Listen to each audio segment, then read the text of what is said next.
a mais uma reunião do Grupo de Estudos Latino-Americano de Tumores Hereditários. Lembrando que nós temos o privilégio de ter a tradução do português para espanhol e do espanhol para o português, com os nossos tradutores, o Nelson e a Estela. Somente clicar no ícone Interpretation e aí escolher a língua que você quer ouvir. Hoje nós vamos ter discussões de casos clínicos, então as câmeras e os microfones estão todos abertos para perguntas e participação de todos que estiverem assistindo à nossa reunião. E nós vamos ter hoje a apresentação de 3 casos clínicos. Se der tempo, a gente apresenta mais alguma coisa, mas, em princípio, nós vamos ter uma apresentação que vai ser feita pela doutora Mabel Lozano e pelo doutor Jorge Padrón. São colegas pesquisadores. O doutor Jorge é cirurgião coloretal da Clínica Santa Fé, em Bogotá, na Colômbia, e Mabel também é pesquisadora na Colômbia. Então, eu queria agradecer aos dois pela preparação deste caso clínico, que nós vamos iniciar, e depois a doutora Natália Campati, que é enfermeira responsável, juntamente com a Érica, pelo registro de câncer hereditário do Hospital Beneficência Portuguesa de São Paulo, vai também apresentar 2 casos clínicos. Queria agradecer a Natália pela preparação dos 2 casos e agradecer, não poderia deixar de agradecer também, para a gente começar, a Jenny Wan e a Dani, que sempre está ao nosso lado aí, proporcionando o uso dessa ferramenta maravilhosa aqui, que é o Zoom, para a gente conseguir cumprir a missão do LA-GET de disseminação de conhecimento aí por todo o Brasil e toda a América Latina. Então, nós podemos começar. Eu passo a palavra ao Dr. Jorge Padrón, e ele e a doutora Mabel vão apresentar este caso que está aí na tela. Muito obrigado. Buenas tardes, Jorge. Bienvenido. Muy buenas tardes, doctor Benedicto Rossi, y igualmente a quienes nos acompañan en esta presentación de casos. Quiero, desde luego, hacer una consideración inicial antes de presentar el caso, que lo va a hacer la doctora Mabel. E aqui temos a doutora Mabel. Nós gostaríamos, a doutora Mabel Marquesioi e eu, queríamos apresentar um caso complexo. Mas por razões logísticas e pessoais, nós apresentamos um caso que, sem dúvida, para vocês vai parecer muito simples. Mas para nós, mais do que simples. É um caso muito interessante. Pela reafirmação de conceitos que todos os dias nós discutimos com os residentes e estudantes. Pensamos e afirmamos que dos casos simples também aprendemos. E este é um excelente início para reafirmar essas mensagens. Então, eu vou deixar aqui você com a apresentação de caso com a doutora Mabel. E vejamos os comentários. Muito obrigado pela apresentação. Muito obrigado por ceder esse caso para a apresentação. O caso, como podemos ver, é um caso de síndrome de Lynch e parece simples. Mas devemos sempre aterrissar, pensar na nossa região, na América Latina, onde temos dificuldades muito importantes na avaliação do material para estudos genéticos e os mesmos estudos genéticos para a grande parte da população é algo que é muito difícil ainda.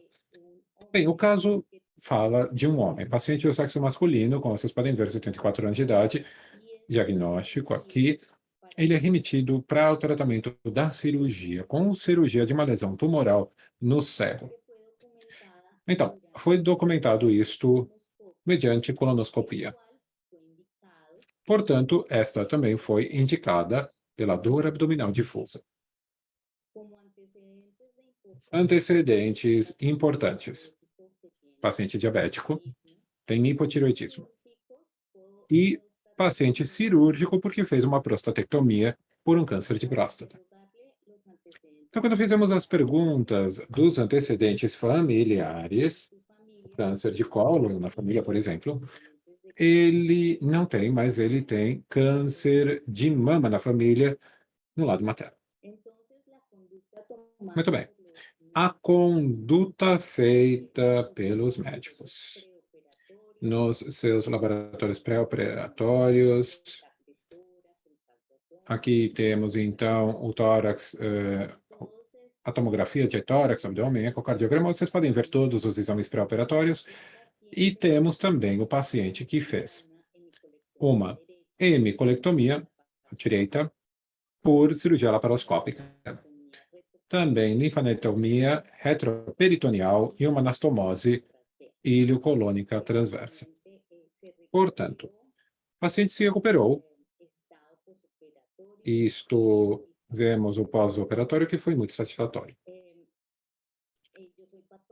Agora, eu sou patologista, então eu adoro patologia.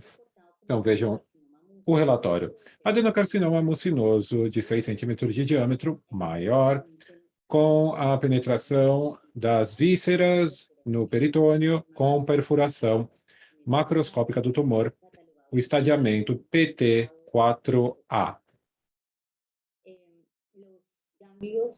Como podemos ver, os gânglios examinados foram 0,32, gânglio negativo, nenhum tem tumor. Aqui começa a análise da histopatologia e onde estamos acostumados a reconhecer os casos de síndrome de Lynch, que são do tipo pouco diferenciado, mucinoso, está mais do lado direito, tem inflamação. Todos esses marcadores que os patologistas fazem, geralmente encontramos gânglios positivos.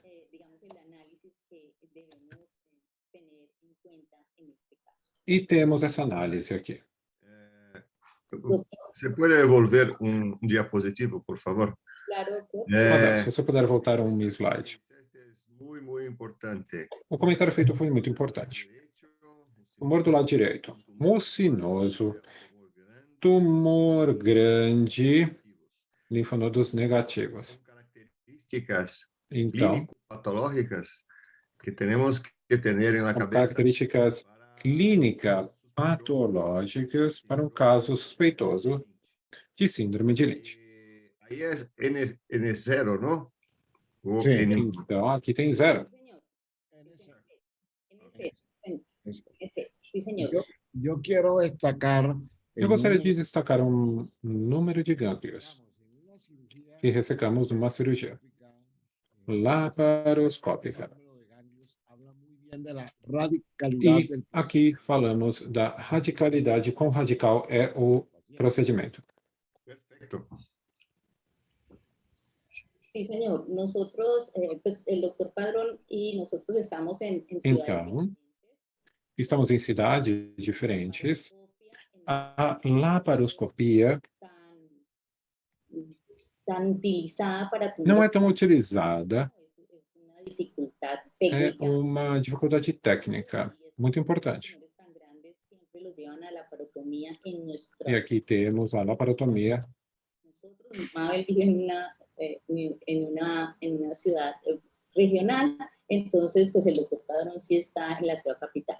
Então, aqui temos, basicamente, apresentamos esse tipo de caso e mais adiante vamos fazer um pouco mais de ênfase especificamente para essas cidades onde não temos centros especializados, que não estão nos estados grandes ou no centro de referência, que tem um centro de referência à disposição. se le realizó, era inmunistoquímica y fue Aqui clara fizemos la imunistoquímica, expresión clara a perda de expressão nuclear do MLH1 e PSM2, portanto, nós temos uma alta suspeita de instabilidade microsatelital. y tenía expresión intacta de MSH2 y M. E tem aqui a expressão intacta do MSH2 e 6. Estudo genético, vejam só, do paciente. Bem, temos o BRAF, foi positivo para mutação, BRAF, V600E e negativo para mutação em CRAS. Portanto, o estudo molecular chegou nesse ponto aqui, e aqui temos o adenocarcinoma mucinoso, estadiamento PT4A. Eu vou dar a palavra para o doutor Padrão, não sei qual é os comentários que você gostaria de fazer. Bem, muito obrigado, Mabel, pela apresentação. Obrigado por me escutar. Nos llamó la atención en el O informe que me chamou a atenção é a patologia do estudo de imunistoquímica, a perda da pressão nuclear no MLH1 e PMS2. Jorge, que correlacionando... Vocês me escutam? Sim, mas não conseguimos ver você porque tem um papel na frente da câmera. Sí, que correlacionando en este E caso correlacionando, nesse caso, el resultado de la o resultado aqui do PRAF, como lo expresó ella, de identificación de B600E, nos indica aqui temos a variante, então, que indica para nós que estamos frente a um caso esporádico. Agora, da mesma forma, pensamos que se o tumor é deficiente da proteína MLH1, o PMS2, e não tem mutação somática do BRAF, do BRAF, então é provável que é um tumor esporádico, ou seja, é o contrário ao que se apresenta no caso. Perguntaram, então, os residentes, nos perguntaram por que não indicávamos a determinação da instabilidade microsatelital e estudo de mutação germinal. al no tener los criterios de Nesse caso, por não ter os critérios de Bethesda e outros, isto inclui o estudo da mutação por um lado, mas por outro lado, apesar de que é muito importante identificar o paciente com síndrome de câncer hereditário e fazer os estudos genéticos necessários, isto representa uma porcentagem da totalidade dos tumores. Temos, então, 10 a 15%, uma pequena porcentagem dos tumores que têm a instabilidade microsatelital. Então, nesses casos, a principal causa de instabilidade, que é, por exemplo, um silenciamento epigenético pela hipermetilação de algum dos genes, a doutora Mabel, na verdade, a gente começou a se perguntar quantos pacientes são estudados em alguns hospitais como síndrome de Lynch sem critérios. Portanto, aqui temos a importância. Eu penso como cirurgião. E eu penso como cirurgião, a partir da minha perspectiva, o patologista tem um papel fundamental na identificação dos pacientes com síndrome de Lynch, reconhecendo as características histopatológicas associadas a esses tumores instáveis e interpretando o contexto clínico, análises e o estudo imunistoquímico permite direcionar a busca do gene afetado, diminuindo os custos, diminuindo o custo de análise genético, permitindo maior diagnóstico. Então, um grande aliado no estudo desses pacientes é o patologista. E como a Mabel trabalha, está identificado no estudo dos síndromes hereditários. Esse é o meu comentário. Hacer un comentario final antes de del doctor Rossi. Então, doutora Mabel, antes do doutor Rossi. Gracias a ustedes por atendernos. Básicamente, lo que quiero concluirles es que los O que eu gostaria de concluir genéticos é que os estudos genéticos nos países em desenvolvimento não são de fácil acesso para os pacientes. Como eu comentei, temos as pessoas, os pacientes que chegam, conseguir fazer um estudo genético, uma mutação em BRCA ou KRAS, não é nem 5% dos pacientes com câncer de cólon. Então, cada vez mais, começamos a utilizar ferramentas para poder tentar identificar se esse paciente é de síndrome de Lynch ou é um paciente esporádico. Então, nós já estamos há um ano tentando nos adaptar a essa nova metodologia. Esse artigo expõe que esses pacientes que perderam a expressão do PNS2, então, na verdade, podem ser de câncer de colo esporádico e não câncer de colo hereditário. Então, nós fizemos um estudo muito ambicioso na região. Então, a quantidade de pacientes que estão subtratados e, às vezes, temos patologistas.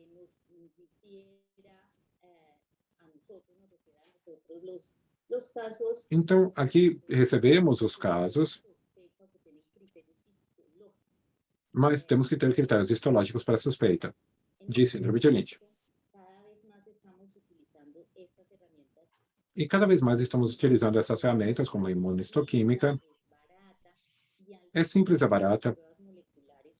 E os testes moleculares.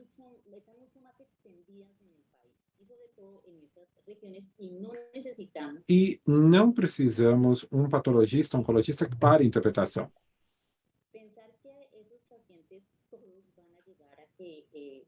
Então, temos a instabilidade, nem todos os pacientes podem ser analisados para ver a instabilidade microsatelital. Seria muito bom, mas poucos são os pacientes que conseguem fazer isso. Então, essa é a metodologia que estamos usando. E aqui, principalmente, o artigo, onde temos a expressão do MLH1 no tumor, uma expressão muito marcada nos núcleos e no interstício. Portanto, se vemos o paciente de câncer esporádico, sim, tem um déficit nessa expressão proteica, mas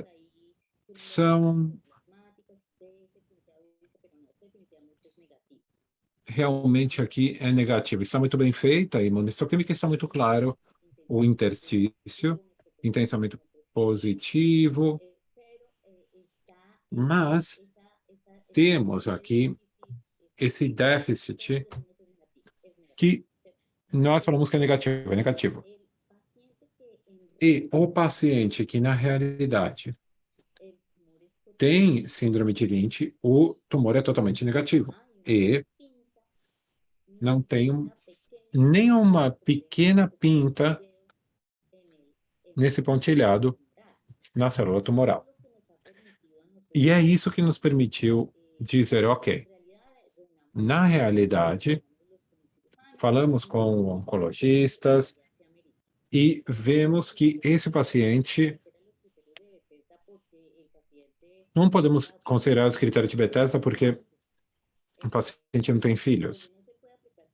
Onde você não pode aplicar isso daqui é no mucinoso, do lado direito, do cólon, então perfurou, e ainda assim, isto nos diz, bem, este paciente precisamos buscar a forma de, na realidade, tentar fazer um estudo molecular, e é isso que nós queremos fazer ao apresentar esse caso, que mesmo sendo simples, é claro, não tem nada diferente ou muito estranho, mas é muito útil para as nossas regiões em desenvolvimento e temos que sempre trabalhar com equipe multidisciplinar. Cirurgião e patologista. A imunistoquímica é uma técnica de rotina em algumas cidades da América Latina que estão muito longe de centros, nem temos imunistoquímica. Essa é a nossa realidade, que nós vivemos todos os dias, dos patologistas e cirurgiões. Então, é muito útil, já recompilamos 110 casos para poder reproduzir o que os pesquisadores desse caso estão mostrando. Então, vejam a intensidade da imunotinção do MLH1. Então, não podemos fazer estudos. É uma alternativa se você não pode fazer estudos de metilação MLH1 ou instabilidade microsatelital. Se você tem eles, você pode fazer, mas se você não tem, a imunistoquímica é uma ferramenta útil, baixo custo e alta reprodutibilidade, intra e interobservador. Então, o ponto é, se eu tenho dúvida com o pontilhado, a marcação, a tinção, temos a ferramenta digital e a telemedicina com o patologista que tem mais experiência. Como os patologistas especializados em oncologia. Esse é o comentário. Eu dou a palavra para o doutor Padrão. Mabel, eu queria fazer um comentário, então, final. Então, temos a Karen e o doutor Rossi aqui. O sistema de saúde acaba de aprovar, eu não sei se vocês sabiam, mas acaba de aprovar a possibilidade de fazer os testes genéticos. O que isto facilita muito o estudo dos pacientes. Mas nós temos dois cenários que vemos todos os dias. Um cenário no qual temos um paciente na consulta hereditária, história bizarra, que não é muito completa, outros chegam com outros cenários. Já conseguimos, na nossa instituição, colocar a consulta de assessoria genética. Então, basicamente, esta é a porta de entrada para que seja possível se organizar melhor e fazer uma apresentação de casos e favorecer mais os pacientes. Esse é o meu comentário final. E deixo a palavra para o Dr. Rossi. Muito obrigado. Muito obrigado, Jorge e Mabel, pela apresentação do caso. Isto, na realidade, o que acontece na grande parte das cidades e hospitais da América Latina e do Brasil, isso aqui é uma realidade. Portanto, precisamos pensar em opções de baixo custo e que seja possível fazer sem a estrutura de biologia molecular, com laboratórios mais complexos, como a imunistoquímica, por exemplo, que pode ser feita em um laboratório de patologia regular. Portanto, parabéns a ambos pelo esforço de tentar colocar na prática clínica algo que seja da realidade local para que os pacientes tenham a possibilidade, com a suspeita ou não, de ver a síndrome de Lynch. Então, vamos ver os outros casos. Jorge, fique à vontade para sair, porque você tem outra reunião. Muito obrigado. E se preferir, bem, muito obrigado. Vou para uma reunião médica muito importante e nós continuamos conversando. Então, muito obrigado e vamos na próxima apresentar um caso muito complexo que chegou esses dias e a gente vai conversar. Muito obrigado, Jorge. Karen? Vamos passar, então, para os outros casos clínicos. A doutora Natalia, que é enfermeira que trabalha em Que hospital trabalha, é enfermeira, ela trabalha no hospital. Beneficência Portuguesa em São Paulo. É Beneficência Portuguesa em São Paulo. Olá, boa tarde. Obrigada pela oportunidade de falar um pouquinho dos casos que a gente atende aqui. Então, eu sou a Natália, sou enfermeira, para quem não me conhece. Trabalho junto com o Dr. Benedito, com a Érica e com o Pablo, que estão aqui. Se tiver mais alguém, desculpa, mas eu não vi. Bom, os casos que eu separei hoje, tem 3 casos. Caso de tempo, a gente vai discutindo. Bom, o primeiro caso, eu trouxe meio eles divididos em como a gente conduz todo o nosso processo aqui, né? Então, a gente recebe o probando, né? Então, a gente começa tendo todas as informações clínicas. Então, uma paciente de 34 anos que veio até nós, encaminhada pelo endocrinologista dela, né? Por conta de um diagnóstico de feocromostoma, né?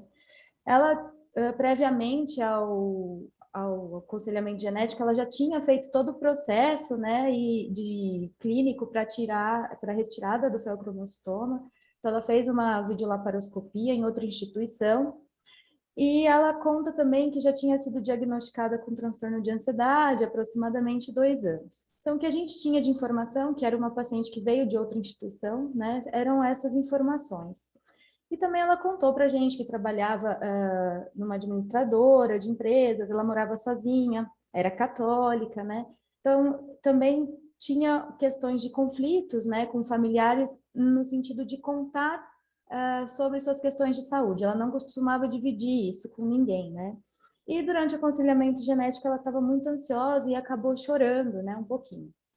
Bom, então essa é a história que ela contou pra gente. Então, ela com feocromostoma aos 33 anos, né? Ela tinha 34 quando chegou. E a mãe dela foi diagnosticada aos 53 anos com tumor de ovário e faleceu aos 53. Essas eram as histórias de câncer, essa é a história de câncer da família, né? Então, ela tem uma irmã por parte da mãe, né, com 39 anos, 2 tios, uma história também pequena do lado da mãe. Do pai, ela tinha um pouquinho mais número de familiares, porque aqui do lado paterno, ela tinha um caso de câncer de útero aos 54 anos. Quando a gente foi conversar com ela, a gente fez toda a conduta entre a equipe de orientar todo o objetivo, né? O que era a consulta, quais eram as implicações de fazer um teste genético. E aí acabou que indicou um painel de câncer hereditário expandido, né? Porque aqui a gente não tem no nosso rede única de saúde, né? No Sistema Único de Saúde, e nem a operadora, pela Agência Nacional de Saúde, cobriria o teste pela história pessoal e familiar. Então, foi feito todo um acolhimento para a tomada de decisão de realizar o teste, já que ela estava muito nervosa, né, nesse processo, e a gente discutiu a importância dela passar também numa psicoterapia, e foi feita toda a orientação para a importância do retorno, porque a gente ficou até com receio dela realizar o teste e não voltar para ver o resultado, né? Então, esses foi um painel de 138 genes, que aí a gente teve a surpresa, né, de ter duas variantes patogênicas, né? Então, a patogênica em TP53, né, que é a R337H, e uma provavelmente patogênica no gene SDHB. Ela teve variantes de significado clínico desconhecido em outros 3 genes, mas eu enfatizo as patogênicas, né? O que chama atenção para a gente, né, precisa então encaminhar para uma clínica de alto risco, que é o que a gente faz aqui. Então, de acordo com a história pessoal e a história molecular dela, a gente encaminha para a clínica para que tenha a condução de melhores formas de prevenção, né, e controle de tumores, não só nela, mas também na família. Essa é a diretriz conhecida, né, pela NCCN, então, para que a gente possa conduzir todo o apoio dessa paciente, né. Então, para ela, eu vou mostrar o que foi feito, mas a gente já começou a ter a conscientização das mamas, ela estava muito nervosa por conta do tumor de ovário da mãe dela, né, mas a gente sabe que para TP, assim, bom, se bem que o TP53 a gente sempre tem uma surpresa com ele, né. mas a gente não tinha uma história clínica de Lifraumene, né, característica assim tão chamativa, né, para gente. Então a gente conversou bastante com ela, explicou a questão da importância da colonoscopia, endoscopia, da ressonância magnética de corpo inteiro, né, e dos cuidados com as mamas. E do SDHB também tem a questão né, dos feocromostomas, dos paragangliomas, né? Então, foi feito também os exames bioquímicos, né, de metanefrina, e aí a gente pede a ressonância também de crânio e pelve. Nesse último retorno, quando ela veio, né, então ela teve uma ressonância, ela fez a ressonância de corpo inteiro, não teve nenhuma alteração. Ela optou por fazer a mastectomia redutora de risco, né? A dermatoscopia dela também veio sem lesão na pele, a endoscopia também ok. E a colonoscopia veio um pólipo, né, em cólon transverso, era um adenoma tubular com displasia de baixo grau, né, teve a ressecção dele. E a gente conversou um pouquinho sobre a convocação dos familiares, né, nesse retorno. E ela tinha preocupação com a privacidade porque ela disse que na família ninguém sabia do feocromostoma dela e muito pouco do tumor de ovário da mãe, né? E a gente continuou esse incentivo para acompanhamento. A irmã dela veio, realizou o teste e teve também a variante patogênica, né? Tanto para SDHB quanto para TP53, né? Então, de fato, as mutações vieram do lado materno. E uma das sobrinhas, né, da probanda, né, teve também teve a mutação mais patogênica em TP53, né, não teve o SDHB. Os tios vão vir testar, só que a gente teve que desenhar um outro heredograma, porque a gente não pode colocar os históricos de tumores, né, de câncer nessa família, porque ela não quer que ninguém saiba, né, do seu feocromocitoma, e não fale tanto assim do tumor de ovário, que é algo que ficou um pouco velado na família, né? Então a gente tem essa questão de ter o cuidado de realizar até um outro desenho, né, do heredograma, para que quando a gente acolha os tios, né, a gente consiga conversar e falar que ela fez um exame de prevenção e resolveu fazer, né, porque a mãe teve um problema no ovário e aí a gente acabou pedindo o teste e veio positivo para eles poderem fazer o teste também, né? Quer dizer alguma coisa? Oi. Esse é um caso muito interessante, por alguns aspectos, né? O principal aspecto do ponto de vista molecular é a presença de duas variantes classe 4 e 5, né? Uma em SDHB e outra em TP53. E a segunda coisa interessante é que os antecedentes familiares de câncer, eles não são chamativos. São muito pouco chamativos, aliás, né? A gente sabe que o feocromocitoma e o câncer de ovário são tumores pouco comuns e quando eles aparecem em 2 gerações, a gente tem sempre que suspeitar que possa haver alguma coisa. Mas para TP53, a gente pensa em algo mais. É que a família da mãe não é uma família grande também, né? E, pelo jeito, a comunicação intrafamiliar também não é boa. Então, a gente fica na dúvida se tem algum diagnóstico oculto aí ou algo que não foi falado, né? Essa é a terceira coisa interessante da família. É esse respeito que você teve de confidencialidade, de desenhar um heredograma sem os fenótipos para que os familiares que voltassem nos retornos para fazer o aconselhamento pré-teste não tivessem a informação que a própria paciente probanda não deseja que os seus familiares tenham, né? Ela quer privacidade para essa informação. Então, eu estou vendo que o Pablo e o Fábio Ferreira também estão assistindo a nossa apresentação. O Fábio é o coordenador da clínica de alto risco, e sempre que a gente tem 2 variantes, classe 4 e 5, é sempre o desafio de como fazer o segmento desses pacientes com dupla mutação. A gente já discutiu isso em outra reunião, que os riscos não se somam, e no meu ponto de vista, eu acho que o TP53 sobrepõe de muito longe o risco do SDHB, apesar da probanda ter tido um feocromocitoma. Então, eu queria que o Fábio desse a opinião dele e, em seguida, o Pablo. E quem quiser fazer comentários, por favor, fique à vontade. Hoje nós estamos com todas as câmeras e microfones abertos para comentários. Por favor, Fábio. Boa tarde a todos. Acho que a grande dificuldade do caso é essa questão de como passar a investigar os outros membros da família, né, com essa questão do sigilo que deve ser preservado. Em relação ao segmento, eu penso igual você falou, Benedito. Eu acho que com P53 mutado germinativo, a gente seguindo o protocolo de Lipralmene, muito provavelmente estaria cobrindo o risco de outros tumores relacionados a SDH. Mas insistindo um pouquinho nessa questão dos outros familiares, né, numa última reunião nós chegamos até a levantar esse ponto, né, que é algo que merece uma discussão especial dentro de uma clínica de alto risco. Eu vou até colocar a pergunta para a plateia, que acho que isso pode motivar uma discussão adicional. A partir do momento que nós temos a informação de uma mutação patogênica, né, em P53, por exemplo, e há o que se fazer do ponto de vista de orientação de investigação ativa, e isso traz benefício comprovado, até que ponto o sigilo deve ser mantido em relação a não orientar outros membros da família que podem estar sob risco.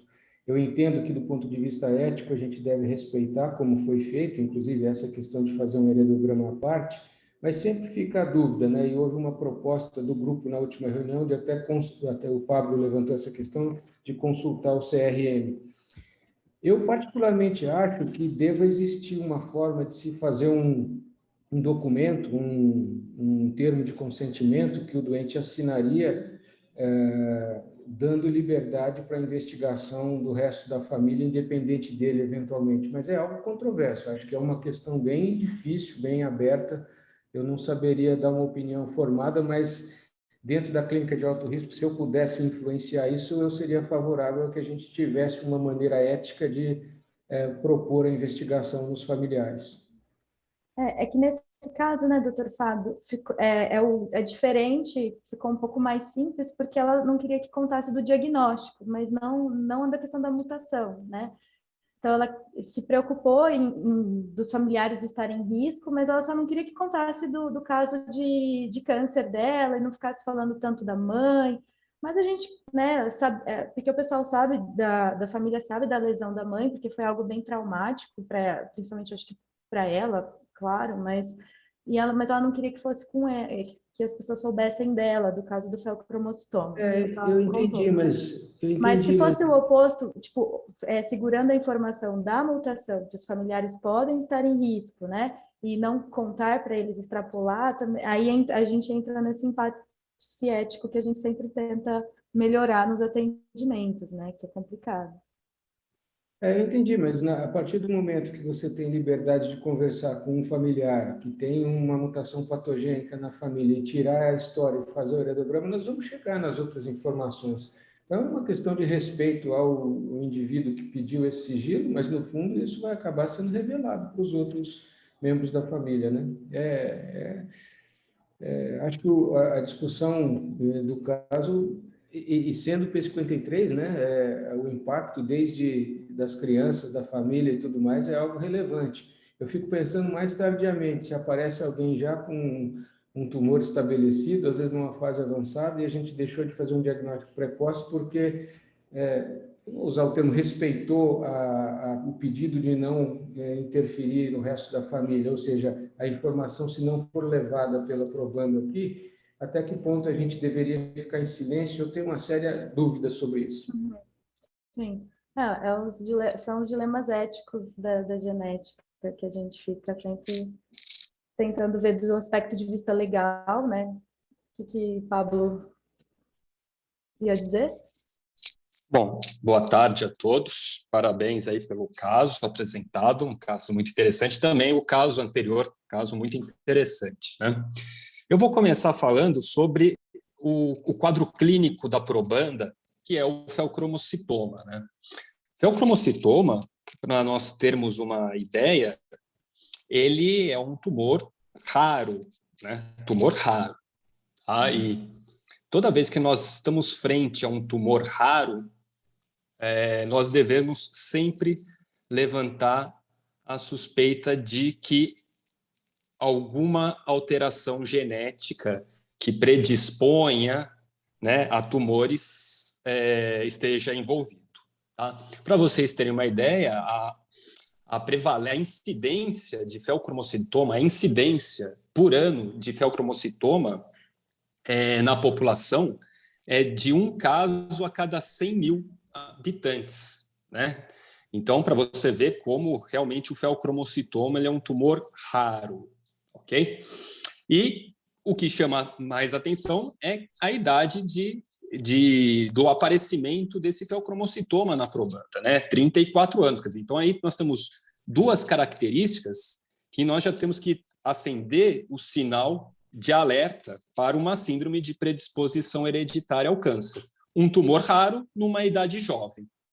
Mas como se isso não bastasse, a gente tem uma história familiar, né? A mãe da probanda, uma parente muito próxima, né? Uma parente de primeiro grau, com um outro tumor raro, que é o câncer de ovário, que nós sabemos, já isso é bem mais conhecido, né? É o que acomete aí 1,28% a 2% das mulheres ao longo da vida. Quer dizer, então também é um outro tumor raro. Tá?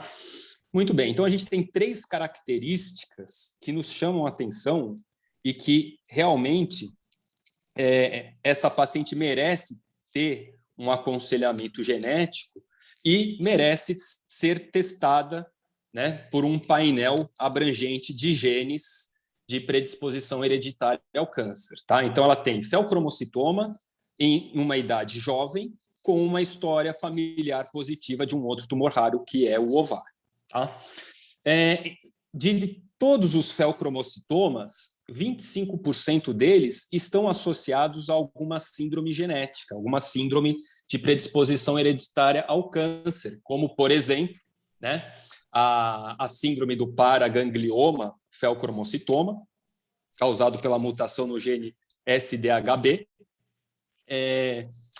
a síndrome da neurofibromatose também entraria como um diagnóstico diferencial, a síndrome de von Hippel-Lindau também entraria aí como um diagnóstico diferencial, as neoplasias endócrinas múltiplas, né, também entrariam como diagnóstico diferencial, né? Eu estou falando em específico para o feocromocitoma, ok? Entre outras, mas eu acho que essas são as... E, óbvio, né?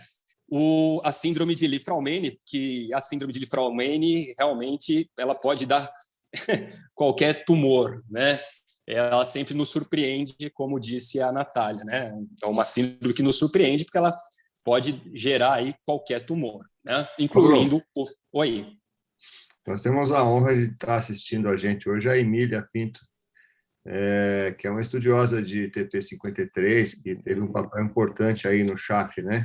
Isso. Modulador. Então, obrigado aí pela sua audiência na nossa reunião hoje, Emília. Muito obrigado. E aí até a gente pode fazer um convite para a Emília, né? Ela está devendo essa apresentação desse artigo aí do CHAF 1 para nós, né? Esse é um... Bom, então, continuando aqui, né? Então, a grande dúvida nossa é saber se esse feocromocitoma ele foi causado pela variante no gene SDHB ou se esse feocromocitoma foi ocasionado pela variante patogênica no gene TP53. Essa é uma dúvida que nós vamos levar, né?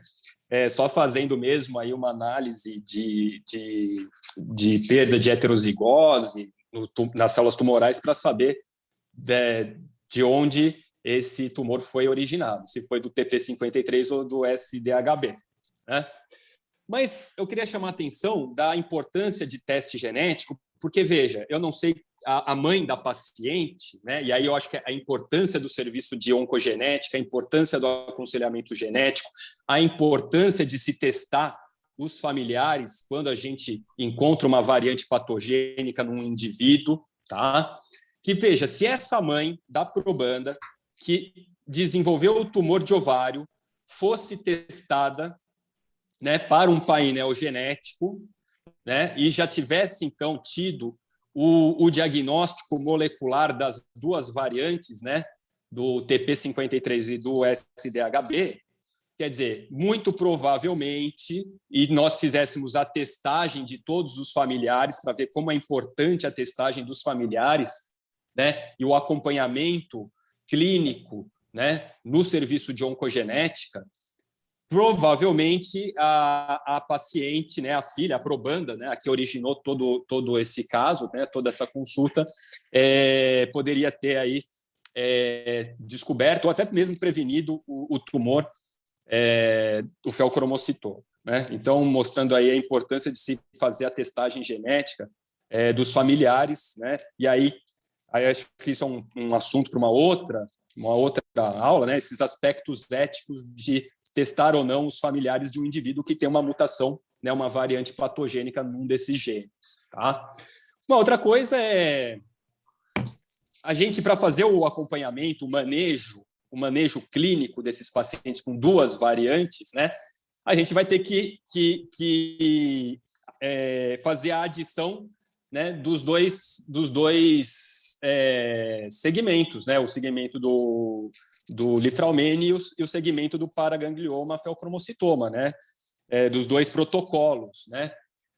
A sorte é que nos dois você tem a ressonância de corpo inteiro, né, incluídas aí todos os anos, né? Isso já é um fator facilitador, é que tanto no paraganglioma feocromocitoma quanto na síndrome de Lifraumene você precisa fazer uma ressonância de corpo inteiro anualmente para esses dois pacientes, né? Além de todos os outros exames, e no paraganglioma você está sempre aí também dosando, né, os metabólitos dos hormônios adrenérgicos, né? Tanto no plasma ou na urina de 24 horas. Então, esses seriam os meus comentários sobre esse caso muito interessante. Muito obrigado, Pablo, pelos seus comentários. Enriqueceu muito a nossa reunião de hoje. Muito obrigado. Sim, obrigada, Natália, Paulo. você tem mais alguma coisa desse caso? Nós temos 15 minutos, acho que dá para a gente apresentar uma segunda programa. Dá. O caso 2 é uma paciente também de 34 anos, né, que ela veio encaminhada da oncologia por conta da história pessoal e familiar dela de câncer, né? Então, ela teve um diagnóstico de câncer papilífero de tireoide aos 25 anos de idade e também um diagnóstico de adenocarcinoma endometrioide de endométrio aos 32, né?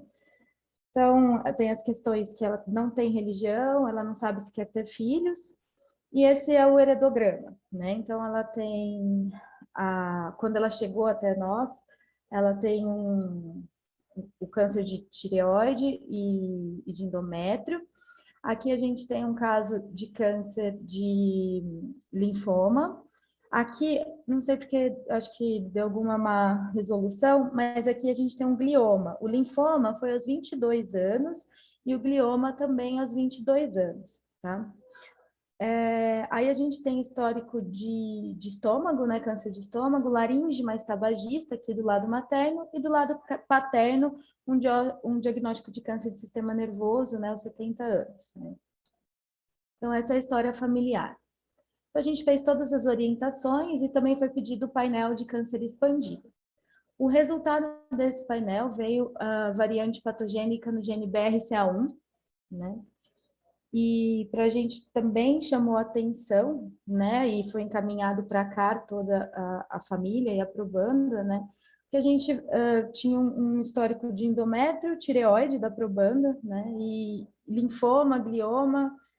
E então veio um BRCA1, que foi algo que para a gente chamou muito atenção. E ela está fazendo esse acompanhamento, e o interessante é que no ultrassom da mama, ela optou por não fazer a mastectomia, Então, veio um BIRADS 3. Então, ela precisa fazer o acompanhamento de 6 em 6 meses, de fato, né, para observar essa lesão aí na mama, né? E foi feita a convocação dos familiares. Antes de falar da convocação do familiar, o interessante foi que, mesmo sendo um tumor de endométrio, ela fez o uso de inibidor de PARP, então ela usou o olaparib. Então, ela começou em outubro de 2019, e agora, no mês 6, né, desse ano, já diminuiu, teve uma regressão, né, desse tumor. Então, assim, não teve uma alteração expressiva, né, nos exames de imagem agora. Então, isso foi importante dela ter feito o teste, né, para conduta terapêutica. Mas para a família, o que é interessante, quando a gente enxerga aqui, a variante patogênica veio, então, do lado paterno, o pai testou e teve variante patogênica em BRCA1. O irmão dela não tem nenhum tumor, mas tem hoje a presença de variante patogênica no BRCA1, e as duas irmãs também possuem a variante patogênica, né? Mesmo a que tinha um linfoma e o diagnóstico de glioma. É interessante falar que, nesse caso, o que a mãe, né, da probanda relata, que ela é médica e ela que organiza toda a questão dos exames preventivos, né, e também do tratamento. E a gente tem um contato, a Érica, na verdade, né, que tem até um contato maior com essa família, ela relata muitos problemas com o pai, que o pai começou a ter uso abusivo de álcool por conta da culpa, né, de ter passado para todos os filhos, né, a alteração patogênica, né, em BRCA1. E esse caso chama muita atenção, tanto do fato de prevenção, né, para todos os irmãos, né, e que ao longo do tempo também foram descobrindo tumores, né, enquanto eles estavam aqui na oncogenética, e do próprio, apesar do pai ser filho único, né, mas chamou muita atenção também porque ela pôde usar o inibidor de PARP, mesmo sendo endométrio, né, então ela teve uma diminuição do tumor e tá super bem, só que agora ela tá com BIRADS 3 na mama e a gente tem que avaliar na cara esse processo dela para ver como que vai conduzir junto com a mastologia a questão da mama, porque ela não quer fazer, né, a mastectomia de redução de risco. Se alguém Natália, quiser comentar. Oi. essa é outra família muito interessante, né, para a gente discutir hoje aqui. Pelo achado do exame genético, que não corresponde ao fenótipo da família. Não é verdade? Exato. Agora, tem um detalhe muito importante que a gente sempre deve prestar muita atenção quando a gente faz um heredograma, que é famílias pequenas. Né? Você vê, o pai ali é filho único e não tem informações dos primos do pai.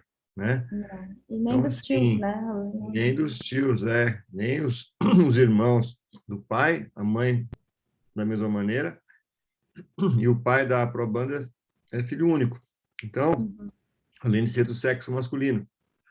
Então, muito cuidado nessa avaliação, né? Muito cuidado nessa avaliação. Eu acho que foi um achado inesperado, porém, nós vamos poder fazer uma prevenção personalizada agora sim para essa irmandade. Eu queria ouvir a opinião da Karen Alvarez, que trabalha na Universidade de Los Andes, no Chile, e que tem muita experiência em registro de câncer hereditário e também na parte molecular. Karen, eu queria a sua opinião neste caso, por favor.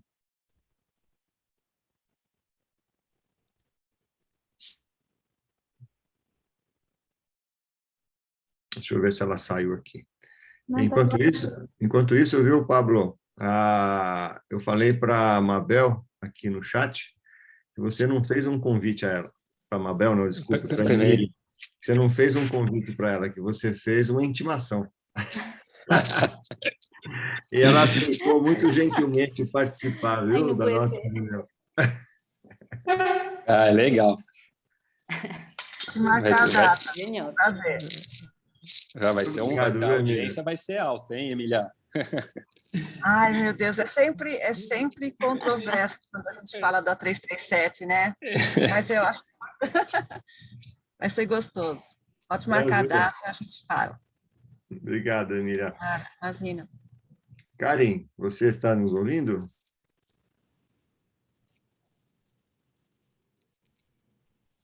Eu acho que não. Karen, Ela está aqui, mas Se eu acho que escucha, Karen. o áudio dela está com algum problema. porque ela está com a Está com o microfone, a câmera e o câmera. microfone aberto. Bom, enquanto a gente... Alô? Olá, Karen. Sim? ¿Me escucha? Alô? Você Sí, escuta aí? Karen. Sí. Sí, ahora sí. Bienvenida. Bem-vinda. No. Qué lástima. Não, sem problemas, Karen, não é problema. Não tem problema, Karen. Eu gostaria de ouvir a opinião, então, do Dr. Pablo e depois da Érica também, que a Érica está aí nos assistindo também, e ela tem larga experiência aí em registro de família junto com a Natália, então eu queria o comentário do Pablo com relação ao fenótipo que não bate com o genótipo, e a explicação, no meu ponto de vista, são famílias como essa aí que está apresentada, que a gente tem que tomar muito cuidado no sentido de achar que o teste pode ser preterido, né? E depois a Érica, a opinião do ponto de vista de quem tem experiência aí em registros de famílias também. Pablo. Bom, esse é um caso muito interessante, né? Uma família muito interessante, porque realmente o fenótipo familiar ele não é do espectro da síndrome mama-ovário hereditário, né? A gente sabe que os principais tumores do espectro da síndrome mama-ovário hereditário é mama, ovário, próstata, pâncreas e melanoma, né? Então, seriam esses aí os principais tumores do espectro, né, da síndrome mama-ovário hereditário. Por isso também, toda vez que eu falo sobre síndrome mama-ovário hereditário, eu sempre friso, né, para tomar cuidado com o nome da síndrome, para não induzir a erros, né? Achar só que mutação nos genes BRCA1 e BRCA2 vão levar a câncer de mama e ovário. E não, né? Quer dizer, a síndrome mama-ovário hereditária é um espectro de cânceres mais amplo do que só mama-ovário. Esse é muito interessante, né? Até fica difícil de falar, porque realmente ele foge muito, mas a explicação que eu daria aí realmente é a ausência da história familiar paterna, né? Que é da onde está vindo a variante patogênica. Quer dizer, provavelmente, pode ser que não, né? Isso que vamos ficar na dúvida, né? Deve ter, pelo lado paterno, aí também não sabemos se a mutação veio do avô paterno ou da avó paterna, né? Que se vier da avó paterna, aí que a gente não tem mesmo nenhuma informação da família, né? Então fica complicado, porque por isso, mais uma vez, a importância da história familiar, né? E a importância de uma clínica de alto risco, porque, note, os protocolos de manejo de indivíduos com a síndrome mama-ovário hereditário com mutação no gene BRCA1, você vê que ele não inclui, né, rastreamento para tumores neurológicos, né, como glioma, ou tumores hematológicos, como os linfomas, né, e por aí vai. Então, a clínica de alto risco ela é importante porque, além de fazer a vigilância dos órgãos mais a desenvolver o câncer, você também tem que fazer toda uma orientação sobre o estilo de vida, sobre os hábitos de vida, né? Que isso a gente sabe que os fatores ambientais eles importam muito na gênese tanto das doenças, né, cardiovasculares quanto a do câncer, né? E numa clínica de alto risco você tem todo esse manejo dos indivíduos, além do protocolo que é estabelecido para a vigilância da síndrome mama-ovário hereditário. Aí se basa através da história familiar e dos estilos de vida mesmo, né? Essa é a importância da clínica de alto risco. É super personalizado, né? É um atendimento, uma condução da família de forma personalizada para eles, além daquilo que está num protocolo vigente, né? Exatamente, eu acho que essa é a importância de associação de fatores ambientais e a interação gene-ambiente, porque nós todos sabemos que as pessoas que têm predisposição hereditária, germinativa, constitucional, elas vivem no mesmo mundo das que não têm, né? Então, elas estão sujeitas às agressões ambientais, só que com uma vulnerabilidade maior. Então, isso que o Pablo falou é muito importante. Érica, eu queria a sua opinião sobre essa situação, do ponto de vista da sua experiência aí com o recursos de família. E aí nós terminamos a nossa reunião. O terceiro caso fica para a próxima, Nath. Claro. Nós estamos já com 3 horas e 3 minutos, vamos terminar aí com o comentário da Érica. Por favor, Érica. Boa tarde para todos. Eu acho que... Vocês estão me ouvindo? Sim. Ah, tá bom. Eu acho que, assim, uma coisa importante que o Pablo falou, né, é a questão do nome da síndrome, né? A gente denomina síndrome mama-ovário hereditário, obviamente, em razão da maior prevalência de casos de câncer de mama e ovário, sem dúvida, mas eu acho que também existe, talvez, um bias de seleção no momento que foram feitos os estudos, né? E na medida que a gente observa, na medida em que os painéis também estão sendo realizados, a gente sabe que existem famílias que fogem desse padrão, né? Então, a gente tem que... e por isso o registro é importante, né? A gente registrar as famílias para que a gente possa identificar quais são as mutações mais frequentes e aquilo que a gente pode observar do fenótipo dessas famílias. Uma outra coisa que eu queria destacar neste caso é que as medidas de redução de risco, a gente tem que olhar à luz também do que está acontecendo com a família naquele momento, né? Então, a probanda estava com um tumor de endométrio muito localmente avançado, fez uma cirurgia com uma extensão grande e está há pouco tempo de tratamento. A irmã dela, ela, na verdade, tem 1 ano ou 1 ano e meio de término do tratamento do linfoma.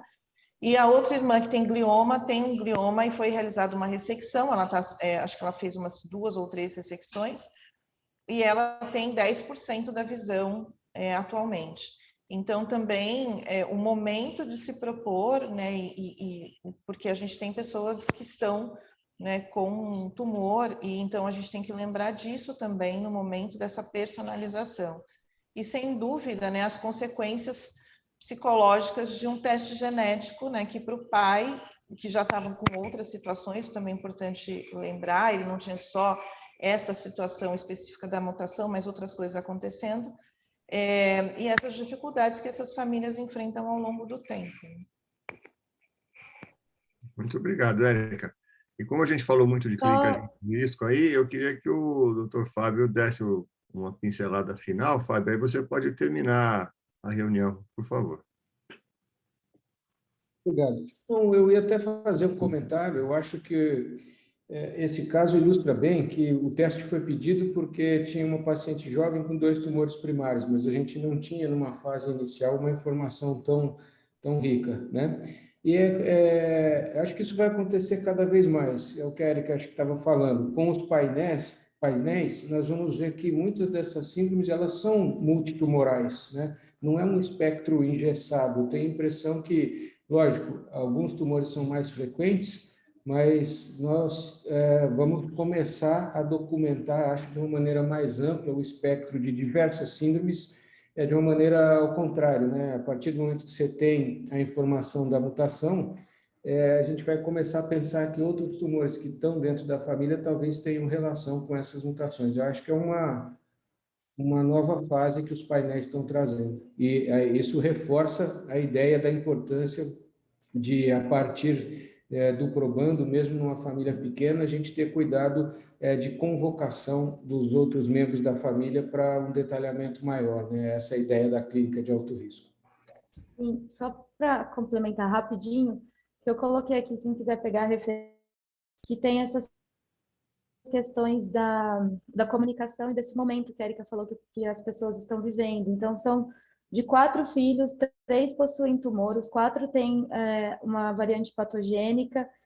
O pai é filho único, então parece que ficou só sobre ele a questão de passar para a prole, né,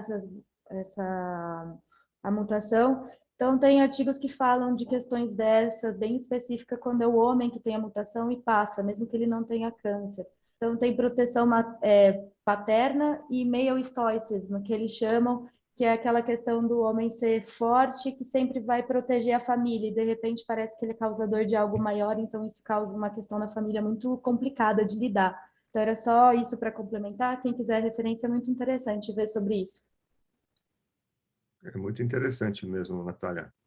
Eu queria agradecer a todos pela presença, audiência seleta hoje aí, várias pessoas nos assistindo aí, especialistas, e os casos foram muito interessantes, aprendi bastante na reunião, comentários muito legais, e obrigado, Nath, pela sua gentileza de preparar os casos, obrigado a Mabel e ao Jorge, obrigado aos nossos tradutores, que sempre estão nos apoiando aí nas nossas reuniões, na tradução do português e do espanhol. Obrigado a Genuine pela possibilidade de uso dessa ferramenta, que é o Zoom profissional, que foi doado para a nossa sociedade, o LHGET. E lembrando a todos que essa reunião fica gravada no nosso website, em português e espanhol.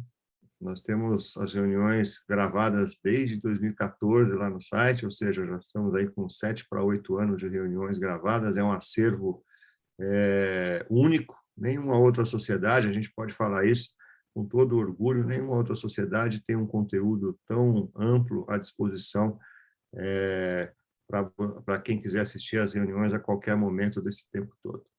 Muito obrigado, até a próxima reunião no começo de setembro. O Jefferson, o nosso secretário, ele vai nos avisar aí nas próximas datas pela nossa rede aí de e-mails, né, Jefferson? E a gente termina assim a reunião de hoje. Muito boa tarde a todos. Obrigada, boa tarde. Tchau. Tchau. Gracias.